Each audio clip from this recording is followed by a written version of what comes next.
¿Conoces cuáles son algunos de los síntomas de fibrosis quística? ¿Sabes qué incidencia tiene en la afectación pulmonar? ¿Sabías que no es normal tener más de 2 neumonías en un periodo breve de tiempo o 3 a lo largo de toda tu vida? Respirar es vital, pero con fibrosis quística la historia cambia. De esto y más vamos a hablar hoy en Aire y Vida, y para eso tenemos un gran invitado, el doctor José Luis Lezana. Él es neumólogo pediatra y el director médico de la Asociación Mexicana de Fibrosis Quística. Bienvenidos a Aire y Vida, el podcast que explora la fibrosis quística desde diferentes perspectivas. Yo soy Regina y junto con Carla y Manen te damos la más cálida bienvenida. Este es un espacio para compartir información, experiencias y acompañamiento para comprender mejor la fibrosis quística y todo lo que implica en la vida cotidiana. Gracias por escucharnos y comenzamos. Doctor médico de la Asociación Mexicana de Fibrosis Quística. Doctor, bienvenido. Muchísimas gracias por estar aquí con nosotros. Gracias a ustedes. Qué placer tenerlo. Igualmente. Pues, a ver, nos gustaría un poquito, nada más como para tener el contexto.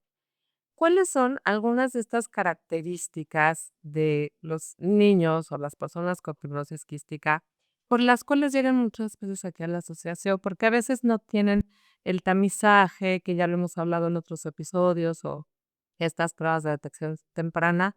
De repente llegan aquí con 4, 5, 8 añitos. Sí. ¿Cuáles son estas características por las cuales llegan? Bueno, aquí es dependiendo de la edad. ¿Ok? Generalmente y afortunadamente, además, la edad del diagnóstico en México ha disminuido de manera notable. Actualmente es de 18 meses, cuando antes era de 3, 4 años la edad promedio del diagnóstico. Este impacto ha sido a difusión, obviamente, Claro. y al tamiz neonatal. La primera manifestación de fibrosis quística generalmente es digestiva. ¿Ok? Los niños que no digieren, que evacúan con grasa, etcétera, no suben de peso. Y a partir de los 6, 7 meses empiezan a presentar los síntomas respiratorios, que obviamente al inicio, pues confunden a los papás, confunden al pediatra o confunden al médico general, porque le ofrecen una gripita, es una infección por virus, el sistema respiratorio, y que le deja una tos un poquito más larga, ¿no? 2 semanas, 3 semanas a veces. Pero, ¿qué sucede? En el caso de fibrosis quística, estas infecciones virales generalmente son un detonador para ya las manifestaciones propias de la enfermedad. Es decir, datos de inflamación pulmonar, datos de broncorrea, de grandes cantidades de secreciones, cuadros repetidos infecciosos, etcétera.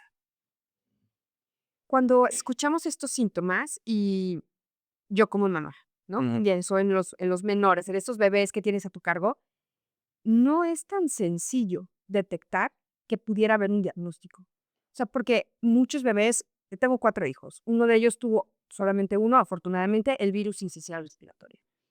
Requirió internación. Eh, y yo pensaba justo, como que mi mayor preocupación es que esto no se complique con una neumonía, Claro. que lo puedan dar de alta, y en palabras de mi mamá, y para ser como, personas de a pie que somos, ¿no? Lo va a dejar tocar la inyección. Va a quedar tocado. Esta criatura ya no se puede esfriar y va a tener problemas respiratorios y pulmonares. Entonces, esto le dio a Pablo a los 4 meses de nacido. Entonces, durante los próximos 2 años, yo creo, de vida, para mí fue como mucha expectativa, y yo escucho estos síntomas y digo, bueno, pues sí, no le dio otra neumonía, que es algo muy característico, no, y no le dio neumonía en consecuencia de este virus, pero sí tuvo muchas, como crisis de tos alrededor de esos 2 primeros años, se enfriaba y yo ya sentía que de verdad se iba a enfermar y que agarraba cualquier virus en la calle. Entonces, ¿cómo deberíamos de estar alertas las familias para decir, puedo distinguir esto o requiero ayuda? Porque también algo como mamá se te permite, ¿no? Y Y llegó un momento en que yo apagué la alarma porque dije, este niño es normal. O sea, ya no me voy a dejar llevar por el quedó sofocado. O sea, este niño está bien. Ahora pasó. Un poco como para complementar lo que está diciendo Carla, yo tengo 3 hijos y todos ellos me los hospitalizaron con una semana de diferencia. Renata, mi hija, con neumonía, y Diego, mi hijo, con bronquiolitis. Diego además tenía un reflujo brutal. Entonces, tú me escuchabas y parecía cafetera descompuesta. Mira, o sea, todo el día escuchabas que subía y bajaba la leche, o subía y bajaba. Y claro, entonces, de repente tenía cuadros de repetición de tos, y se le iba como que broncoaspirar, entonces de repente tenía apneas. Y yo supe desde que eran bebés que él no tenía fibrosis quística, porque yo sé que yo soy portadora y les hice el estudio desde que nacieron. Yo sabía que no era fibrosis quística, pero yo me imagino que otra mamá que tiene a una hija en neumonía y en el cuarto de junto al otro hijo con bronquiolitis, pues sí se te puede prender el foco siempre y cuando un médico te lo sugiera, porque si no, no tienes idea. Es que es a lo que voy. O sea, los padres como tal no pueden tomar decisiones. Correcto, exacto. Sí, ¿qué tal que esto es bronquiolitis? Y no, a mí me parece fibrosis quística. No, a mí me parece que es hiperreactor bronquial. No, para eso está el pediatra. Y el pediatra tiene que tener la curiosidad y las preguntas concretas y directas para saber si es reflujo, si es bronquiolitis, si es fibrosis quística o es hiperreactor bronquial. ¿Cuáles serían las preguntas, por ejemplo, para fibrosis quística? Bueno, aquí tiene mucho que ver que si ya tuvo problema digestivo, perdón, pulmonar, seguramente también traía problema digestivo. Y ver cómo está de peso, cómo está de talla, en qué percentil está, la relación peso-talla, una radiografía de tórax, y eso va orientando al médico. Entonces es función del médico, ¿sí? Que él tiene que juntar las piezas del rompecabezas para decidir, ¿es esto o aquello? Mm. Y yo sí creo que como mamás, porque bueno, muchas de las personas que nos están viendo son mamás, papás que no estudiaron medicina y creo que hay que confiar mucho en nuestro instinto de mamás. O sea, de repente habrá médicos que te digan, no, no es nada. Y a veces puede ser que no sea nada, pero si algo te dice, a ver, esto no es normal. Ya me lo hospitalizaron 3 veces este año por neumonía, o por bronquiolitis, o por algún tema respiratorio, y además, pues, yo lo veo muy chiquito, muy delgado, de repente se me deshidrata. No sé qué es, no estudié medicina, pero algo me dice aquí que pasa algo. Y tenemos que es y si tenemos porque, a ver, también seamos honestos. Hay médicos que son unos buenazos como tú, a quien además eres el médico de mi sobrina y te estamos muy agradecidas porque lleva siendo su médico, creo que los últimos 24 años y medio. Pero pero hay doctores muy soberbios, y hay doctores que no te dan el tiempo, y hay doctores que no les da la gana. Porque seamos realistas, en un país en donde la mayoría de la población se atiende en el sector público, a veces te toca el estudiante que todavía ni médico es, Claro. que te da 10 minutos de consulta, ¿y es usted qué sabe, señora? Porque, digo, a ver, yo también soy especial. Entonces, yo me he llegado a pelear con doctores porque les digo, a ver, necesitamos una cirugía, ok, perfecto. Oye, tienes que saber que soy epiléptica, por ejemplo. ¿No? Yo de repente tengo crisis convulsivas cuando me meten a la anestesia o cuando me sacan a la anestesia. Tú no me vas a decir qué hacer. Si no te interesan mis antecedentes, ¿no? El médico ha dado para mí.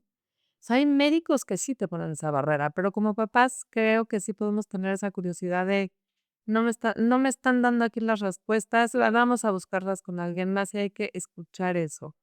No, qué cosas no son normales, porque todos los niños se enferman. Todos los niños en alguna época están llenos de mocos y tos y sí pasa, pero que no es normal. ¿Cuáles son los datos de alarma, foco rojo de busca una segunda opción o tercera o cuarta? Cuando no te parecen las cosas, cuando tú sientes o tú ves que las cosas no están funcionando, no te satisface el interrogatorio, no te satisface el trato de un médico. O sea, generalmente el médico no selecciona a los pacientes. Claro. El paciente tiene que seleccionar a su médico en base a lo que a él le conviene y lo que él ve en su niño. ¿Mm? Y yo creo que esa es la mejor opción. Signos de alarma que veamos desde los primeros meses o años. Para fibrosis. ¿Qué dices? Sí, para fibrosis quística. Bueno, o sea, evidentemente que las evacuaciones con grasa y la detención o la baja de peso y talla son signos cardinales. Ya desde el punto de vista respiratorio, pues es aquel niño que el cuadro respiratorio dado principalmente por tos o por tos productiva, pues no cede, no cede, no cede. ahí es cuando tenemos que alarmarnos. Ok. Digo, por pedir otros datos, pero ya son de enfermedad más crónica. Ahora, afortunadamente con el tamiz neonatal ha bajado la edad en el que se da el diagnóstico de fibrosis, que eso es una muy buena noticia. ¿Qué pasa con estos chiquitos que también han llegado a la asociación, 8, 9, 10 años probablemente, tienen todo este tiempo de vida sin un tratamiento específico de fibrosis? Es, de todas maneras, un buen momento de tratamiento. Todo depende. Depende. Ok. Claro. O sea, fibrosis quística puede evolucionar muy lento, puede evolucionar de manera mediana o puede evolucionar rápidamente. Pero eso no lo sabemos, a pesar de conocer la mutación. Y tú lo sabes, hay mutaciones graves que no evolucionan mal, ¿sí? Pero para ello, el médico especialista en este caso, tiene que determinar qué grado de afección pulmonar tiene ese paciente específico y dar el tratamiento. Recordar siempre que el tratamiento es personalizado. No existe un esquema donde diga yo tengo que dar esto y esto y esto y esto y esto. No, es personalizado. Ok. A ver, aquí nos ven muchísimas personas que no somos médicos. ¿Qué pasa en el pulmón? O sea, si nos pudieras explicar qué hace fibrosis quística en el pulmón, o sea, cómo afecta, cómo se mueve, para entender por qué la gravedad, por qué la importancia del diagnóstico temprano, etcétera. Ahora sí que como si fuera yo de primero de Es muy simple. El defecto genético ¿eh? hace que las secreciones no sean normales. O sea, la flema no es normal, no lubrica el pulmón. Es pegajosa, es chiclosa, atrapa bacterias y esas bacterias se infectan. ¿Ok? El mismo atrapamiento de esas bacterias va a producir inflamación. La inflamación, la infección por bacterias, la alteración del moco, eso va degenerando, dañando el tejido pulmonar. ¿Sí? A eso va enfocado el tratamiento precisamente. Corregir la inflamación, corregir la infección, limpiar la vía aérea. Y cuando nosotros hacemos todo eso, el panorama es mucho más claro para los chicos con fibrosis quística. Y ese mismo efecto sucede también en el intestino. ¿O no? No. Es diferente. Es diferente. Ahora, en esta parte del pulmón, si tuvo una persona con FQ, una infección pulmonar, ¿el daño es permanente o es mientras la etapa aguda o cómo funciona? Cuando hay todo este daño, se genera principalmente en los bronquios. Los bronquios tienen una cubierta que se llama elastina para mantenerlos rígidos y que pase por ahí el aire. La infección y la inflamación rompe las fibras de elastina. Entonces el bronquio empieza a salirle como chipopes. Se llaman bronquiectasias. Y es así, es una lesión irreversible. ¿En qué momento se presenta? No se sabe. Hay chiquitines que las tienen desde los 2, 3 meses y hay adolescentes que no las tienen. Entonces es parte de la evolución en cada paciente, lo que mencionaba, que puede ser muy lento, mediano o avanzar rápidamente. Ok. Oye, bueno, a ver, y entonces me gustaría repetir porque además me parece súper importante. Ya hicimos un episodio de infecciones cruzadas, pero en esta parte pulmonar me encantaría que nos repitieras, porque bueno, tú no escribiste en ese episodio, pero con tus palabras, la importancia de evitar el contacto con otras personas con FQ, el a lo mejor protegernos en el transporte público, en hospitales, etcétera. Platícanos un poquito. Hay muchas cosas importantes en fibrosis quística, de hecho todo es importante. La nutrición es importante. Un desnutrido va a tener peor función pulmonar. Un paciente bien nutrido va a tener mejor función pulmonar. La terapia respiratoria, la fisioterapia como la conoce la gente, indispensable en fibrosis quística. Si no hay fisioterapia, no hay tratamiento, así le metan yo kilos de medicamentos. Las infecciones cruzadas, eso es más que nada a nivel hospitalario. ¿Sí? O sea, los pacientes deben segregarse en su consulta. Segregarse no en el término peyorativo, ¿no? Sino separarlos por germen aislado. O sea, yo no cito a los pacientes que tienen distinto germen el mismo día. Van según el germen que tiene en distintos días. Es obligatorio que el médico utilice cubrebocas, utilice guantes, utilice barra quirúrgica desechable con cada paciente. Eso es Yo veo a mi paciente, al que está en el consultorio 1, termino con él, voy al 2, entra la nutrióloga y así nos vamos, rotando nosotros, no el paciente. Eso es lo ideal. A veces no se puede hacer eso, pero entonces sí se tienen que hacer medidas adicionales de higiene en los consultorios. Nosotros al terminar el día clínico de fibrosis quística, vienen a hacer el aseo en la tarde y ponen torres de luces de ultravioleta. para matar cualquier virus o bacteria. Exacta. A lo mejor no se puede hacer en cualquier sitio, pero hay que tratar de leer las guías que marca la Cystic Fibrosis Foundation, porque la Fundación Americana tiene guías para todo. Y ahí viene la guía de lo que hay que hacer, lo mínimo indispensable. Y eso está al alcance de cualquier hospital. Me imagino que habrá pacientes que no saben que tienen una bacteria y de repente llegan porque sí tenían otra que sí sabían y ahí es donde de repente tenemos alguna infecciones o no. No porque nosotros damos cita, por ejemplo, a los pacientes que van a ir mañana. Hoy ya les hablaron los residentes de neumología a su casa, porque ya entraron a ver a la computadora cómo salió el cultivo. Si no tenían bacteria y salió una, ya no se les cita mañana, se les hace el cambio de cita. Ahorita de control mantienes controlado ese tema. Mm. Ahora, estos pacientes con FQ son más propensos a cualquier otra enfermedad respiratoria.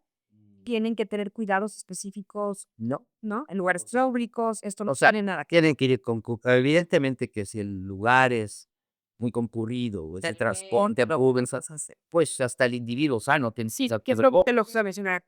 Quiero pensar que a raíz de la pandemia aprendimos que en esos lugares poco más. Sí, pero no se aísla, no es O aislado. sea, el chiquitín con fibrosis quística de 18 meses, que va a sus tíos, sus abuelitos, ok, se les instruye. O sea, no lo beses en la boca, no le agarres las manitas sin antes tú así. Que no entienden que en verdad sí, sí, era veo. Sí, sí. Y si no tiene fibrosis tampoco, pues La escuela, la escuela, Claro. ser una vida normal en Escuela, actividades, socialización. ahora, y esto es de verdad la curiosidad auténtica, porque cuando me dijeron esto, yo creo que era muy joven y no sé si lo entendí, Mari, o si así es. Una vez que adquieres bacterias, por ejemplo, como la pseudomonas, ¿ya no se quitan? No siempre. Ok. Si tú detectas, la infección temprana por cualquiera de estas bacterias, llámese estafilococos, pseudomonas, burkholderia, las posibilidades de erradicación alcanzan un 85%. Ok. Si va más tiempo, porque al paciente yo lo cité dentro de 6 meses, pues evidentemente que las posibilidades disminuyen mucho. Por eso las visitas son cada 2 meses. ¿Y el que no se quite pasaría igual con una persona que no tiene fibrosis quística o es algo característico de FQ? Evidentemente, el que adquiere la infección crónica se va deteriorando más. Ahora, prácticamente todos tenemos estafilococo porque está en la piel. Si yo transmito a alguien con fibrosis quística, pues sí, le voy a causar más daño de lo que me pueda dañar a mí la bacteria. ¿Sí? Yo podría eliminarla. Él no por las características del moco. Lo atrapa y ahí. Lo atrapa y no lo suelta. ¿Mm? Ok, entonces, ya entendiendo esta parte, me imagino que el que se adhieran a los tratamientos, el que sean como muy disciplinados en sus fisioterapias, en las nebulizaciones, en los medicamentos que mandan, es verdaderamente importante. ¿Y qué relevancia tiene? Que creo que ha disminuido porque creo que de algo hemos aprendido, espero, el abuso de antibióticos, ¿no? Esta parte de ahí me sobraron aquí 4 pastillas de este antibiótico y todo va para el hermano. Esa parte de la resistencia, ver qué tan importante es la adherencia al tratamiento y el no automedicar. Es como cualquier otro padecimiento crónico. La adherencia es básica, es vital, es muy importante y es como se va preparando a los papás para que cuando llegue la adolescencia no batallen con un chico que no tiene adherencia. Él ya la aprendió y ya la desarrolla, ¿sí? Lo de los antibióticos también es un tema importante para esto y para muchas otras enfermedades, tanto el abuso de antibióticos por parte de los médicos, de pediatras, del médico general y la misma familia, ¿no? Que pues tómate este porque ahí me sirvió y tómate aquel porque también indícate este otro. Eso es muy frecuente en nuestro medio.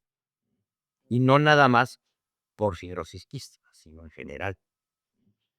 Con tantos años de experiencia y con el grado de especialidad, ¿se vislumbran cambios en los tratamientos, como mejoras? Claro, año con año hay mejores.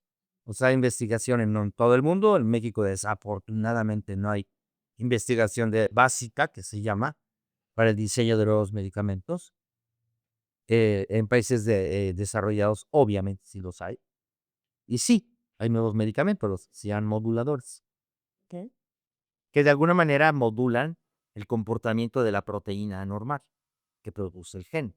El gene produce una proteína y esa proteína no funciona. Por eso el moco es espeso. Estos moduladores hacen que esa proteína madure y que empiece a funcionar.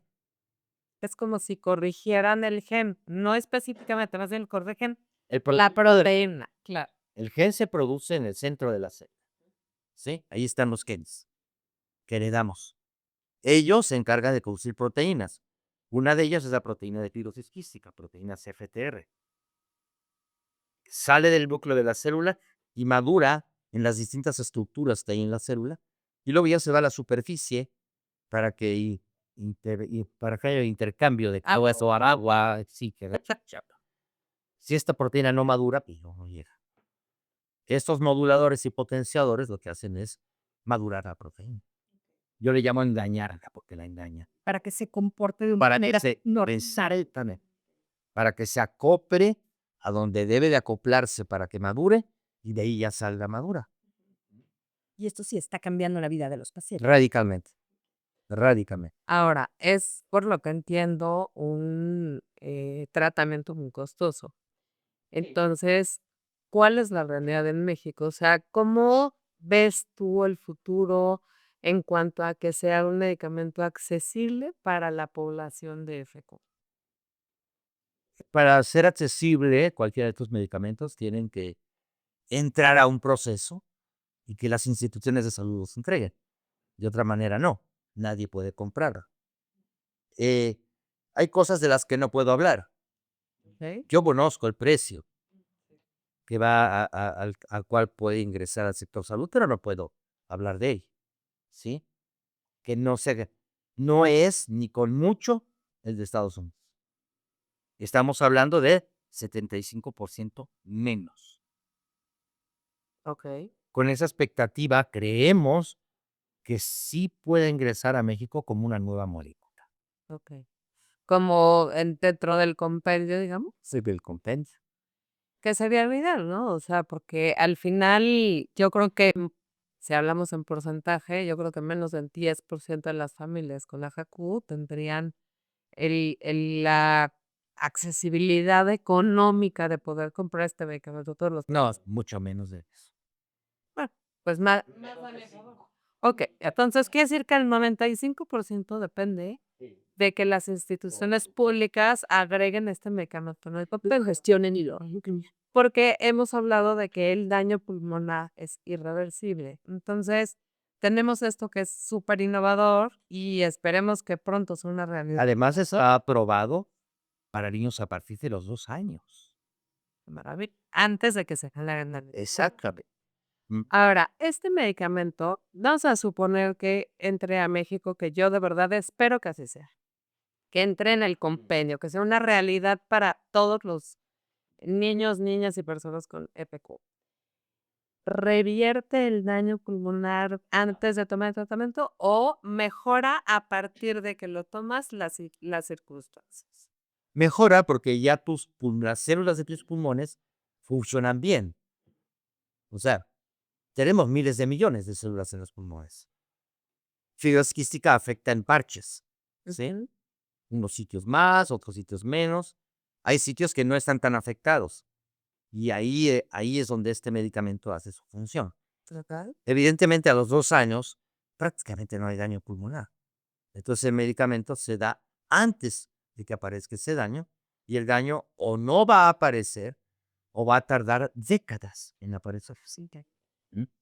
Y incluso bajo este panorama, ¿vale la pena que una persona con más años, ya con un poco más de daño pulmonar, tome el medicamento? Claro, le va a dar le va a dar calidad de vida. Okey. Un poco más de sobrevida cuando está muy avanzada ya fibrosis quística, pero le va a dar calidad. Este medicamento, y para quedar claro, en el programa de los Estados Unidos de trasplante, que es el UNOS, el año pasado salieron el 71% de los pacientes que estaban candidatos o que eran candidatos a trasplante pulmonar por fibrosis quística. 71% de salarios. Okey. O sea, de lo O sea, salieron de la lista de la de lista por este medicamento. exacto. A ver, y hablando de trasplante, ¿qué porcentaje de pacientes de FQ llegan a necesitar un trasplante de pulmón? Es que es muy variable. En términos generales. No podría yo hablar de eso. Okey. Tampoco si hay mayor prevalencia en niños y adultos. No, hay un porcentaje alto porque depende del daño, y como el daño puede ser rápido o lento o intermedio, pues las cifras no son exactas. Lo que sí es un hecho es ese, que el año pasado 71% de los pacientes con fibrosis quística que estaban en lista de espera del trasplante, pues, Gracias a Increíble. Ahora, de los pacientes que están en lista de espera para trasplante, ¿se puede hablar de un porcentaje que efectivamente reciben el trasplante o seguimos hablando de una un obstáculo muy grande una vez que ¿en el dónde? paciente requiere en México? Pues, en México el único sitio donde es trasplante pulmonar ahorita es Monterrey, y es a nivel privado. Es un claro obstáculo. Sí, por supuesto. okey. Entonces, tenemos grandes retos en efecto, grandes Sí. retos. Ahora, yo escuché en estos días, hablaban de la sarcopenia, ¿no? Esta falta de masa vehicular, y justo era un intensivista que hablaba de la función respiratoria, hablaba de cuando, quitan el respirador, el tubo del respirador, decía, en pacientes que tienen baja masa muscular, les cuesta mucho más trabajo respirar, porque la masa muscular está en el diafragma, en el tórax, en un montón de lugares involucrados en la respiración. Entonces, mi pregunta va hacia eso, o sea, ¿qué tan importante es que las personas que tienen fibrosis quística hagan ejercicio, desarrollen masa muscular para mejorar su calidad de vida?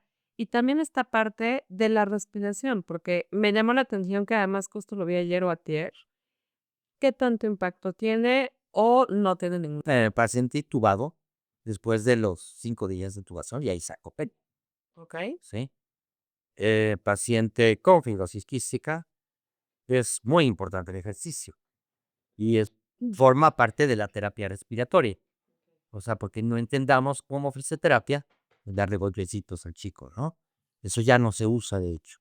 Ahora se trabaja mucho con ejercicios diafragmáticos, el control de la respiración y con ejercicio. ¿Sí? Por eso siempre nosotros en la consulta medimos masa muscular. Ya es un punto que además da hasta pronóstico, imagino, de calidad de vida. A lo mejor no lo hacemos en cada consulta, pero sí por lo menos cada 4 meses o 3 o 2 veces al año. La medición de la masa muscular. Y que ese dato se ha vuelto cada día más importante, ¿no? En hallazgos médicos en general, yo escuché eso. Importante. Es Sí, importante. no es el único, pero forma parte de un todo. O sea, yo no puedo decir, eso es más importante que la nutrición, o esto es más importante que la terapia, o eso es más importante que los antibióticos. Ok. ¿Ok? Y otras enfermedades, otros padecimientos naturales de los infantes. En pacientes con FQ, siempre es importante consultar a su especialista. O Claro. sea, le dio Hepáticos. O sea, El chico con FQ debe verlo su pediatra, que es el que lleva control de crecimiento, vacunas, etcétera, y debe verlo el especialista en fibrosis.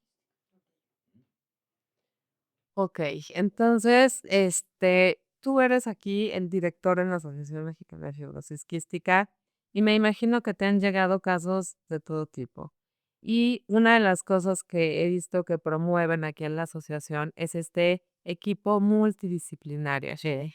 ¿Quién liderea este equipo multidisciplinario y por quién se conforma para llevar de la mano a una mejor calidad de vida a los, sobre todo niños, pero es neumólogo pediatra, a los niños con fibrosis quística? ¿Cómo va este equipo y cómo se Por lo que comentaba hace rato, que hablábamos de infecciones cruzadas, el grupo de expertos o especialistas en fibrosis quística está liderado por el médico, que generalmente es un neumólogo o neumólogo pediatra, acá? terapistas respiratorios, nutricionistas, psicólogas, trabajos sociales y enfermeras. Ok. Todos ellos deben de ver el mismo día al paciente. Debe haber una reunión antes para ver cómo viene cada uno de los pacientes que citamos y la reunión después, que esa es con los papás y es donde se les entregan cuáles son los objetivos y las metas para la siguiente cita. Buenísimo. A ver, yo tengo ya nada más como dos preguntas que me gustaría hacerte. Y ahorita no sé si Carla tenga alguna más, pero llevas muchísimos años trabajando aquí en la asociación. Sí. ¿Cómo has visto el avance en los últimos, no sé, 2 décadas, que es la edad que tiene Regina, por ejemplo? ¿Y cómo ves el futuro? ¿Qué retos ves? ¿En dónde hay que trabajar? ¿En dónde hay que poner atención? ¿Qué podemos hacer para mejorar la situación de todas las personas con FQ? Uno pudiera decir que los avances son muchos, ¿no? Hace 35 años, la esperanza de vida aquí en México era de 8 años, ¿Ok? pero en Estados Unidos era de 27. Después subimos a 12 años, luego a 18 y ahora es 21 la sobrevida promedio. Pero en Estados Unidos ahora es 61. ¿Por qué me comparo con Estados Unidos? Porque yo tengo que copiar al mejor. O sea, no tengo por qué inventar el hilo negro. Si ellos tienen desde la década de los 60, quieren guías de manejo, cómo formar grupos interdisciplinarios de atención, pues eso lo tenemos que copiar. No tiene caso ponerme yo a escribir sobre lo que a mí sí me ocurre cuando ya está escrito. Y probar. Exactamente. En ellos ha funcionado bien. Aquí no, porque se nos ha retrasado todo. O sea, los medicamentos, aquí entraron cada uno de ellos con 10 años de retraso, de cuando salieron en Estados Unidos. ¿Sí? Entonces, ha sido una lucha difícil, pero es una lucha que vale la pena mantenerla. ¿Por qué? Porque cada día tenemos más adolescentes agradecidos. Actualmente en Estados Unidos el 60% de los individuos con FQ son adultos. Aquí nosotros, en la clínica del Hospital Infantil de México, el 30% ya podemos transicionarlos hacia los adultos. Todavía lejos de lo que hacen los estadounidenses o la Fundación Americana, pero yo estoy convencido que si estas moléculas que la aprobaron en Estados Unidos hace 2 años, logramos tenerla en este año o a principios del próximo, sería todo un récord. No esperaríamos 10 años como las otras y nos daríamos cuenta cómo literalmente cambia, cambia todo en el paciente con fibrosis.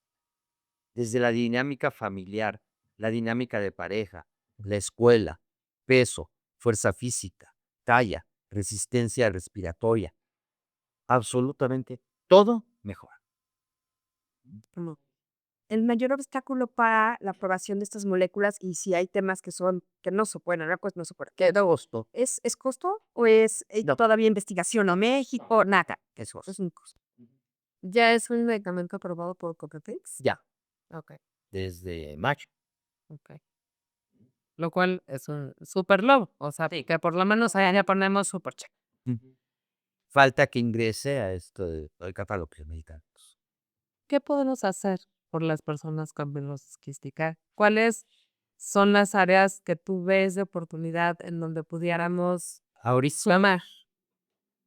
es importante la palabra sumar. Necesitamos sumar cuántos pacientes hay en México con fibrosis quística, ¿no? Para poder decirle a las autoridades, aquí está. ¿Y eso no podemos hacer? Estamos trabajando en un registro nacional de pacientes con fibrosis quística con la coordinación de los institutos nacionales de salud.